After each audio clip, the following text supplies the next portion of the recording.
Good morning, beautiful souls, and welcome to that magical moment where we turn the chaos of news into something actually digestible. I'm your co-host, Alex. And I'm Mark, the voice of reason to Alex's creative energy. It's Friday, March 14th, and you're listening to Blue Mountain Morning. Oh my God, Mark, don't you just love how that sounds? Blue Mountain Morning. Like, it's so peaceful, yet so powerful. You know what I mean? I do know what you mean, Alex, and that's exactly what we're here to do.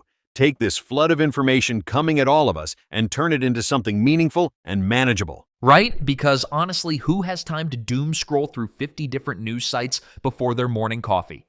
Not me. That's why we're here doing the heavy lifting for you, America. All right, folks, let's dive into what's happening on Capitol Hill today because, oh boy, it's actually kind of wild. The Senate is set to pass a stopgap spending bill that would keep the government running. And honestly, it's a bit of a surprise considering the recent tension. Wait, so we're not shutting down after all that drama? No, we're not. The Democrats actually backed down from a standoff that was mainly focused on Trump's federal workforce reduction campaign.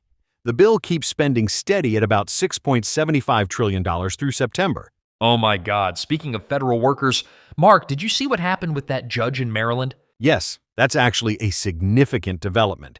A federal judge has ordered the temporary reinstatement of thousands of federal employees who were recently terminated. The court found that the agencies acted unlawfully in carrying out these mass firings. It's like political ping pong, I swear. One day they're fired, the next they're hired. And there's one more major story we need to cover, the birthright citizenship case. Oh, right. Trump's taking that all the way to the Supreme Court, isn't he? Exactly. Every court that's looked at his executive order so far has blocked it. But the administration is pushing forward with their appeal to the Supreme Court. It's a fundamental challenge to how citizenship has been interpreted in this country. So basically, we've got a government that's not shutting down, federal workers getting their jobs back, and a massive citizenship debate heading to the highest court. Just another totally normal Friday in America, right? When you put it that way, Alex, it does sound a bit surreal. But you know what else is fascinating right now? There's this massive shift happening in how Americans are approaching consumption and social media. They're calling it de-influencing. Oh my God, yes, I've been seeing this everywhere. It's like people are finally having this collective wait a minute moment about all the stuff they're being told to buy. Exactly. We're seeing a real pushback against what I'd call the influence economy. People are actively rejecting those perfectly curated Instagram feeds telling them they need the latest skincare routine or tech gadget. Can we talk about how I fell for 3 different Instagram famous water bottles last year? Like, who needs 3 life-changing water bottles? That's exactly the kind of purchasing behavior people are questioning now. The data shows that younger Americans, especially, are becoming more skeptical of influencer recommendations. But it's not just about buying less stuff, right? There's something deeper happening here. Absolutely. We're seeing what you might call minimalism 2.0. Instead of just decluttering their homes, people are decluttering their digital lives too. They're unfollowing accounts that make them feel inadequate or pressure them to spend money. Oh my God, I did a social media cleanse last month and it was life-changing. My anxiety literally dropped by like 1,000,000%. That's a pretty common experience. Studies are showing that excessive exposure to influencer content can significantly impact mental health and financial well-being. But here's what I don't get. Aren't we kind of killing some people's livelihoods with this whole de-influencing thing? That's a really interesting point. What we're seeing isn't necessarily the death of influencer marketing, but rather its evolution. People are gravitating more toward content creators who prioritize authenticity and practical value over pure consumption.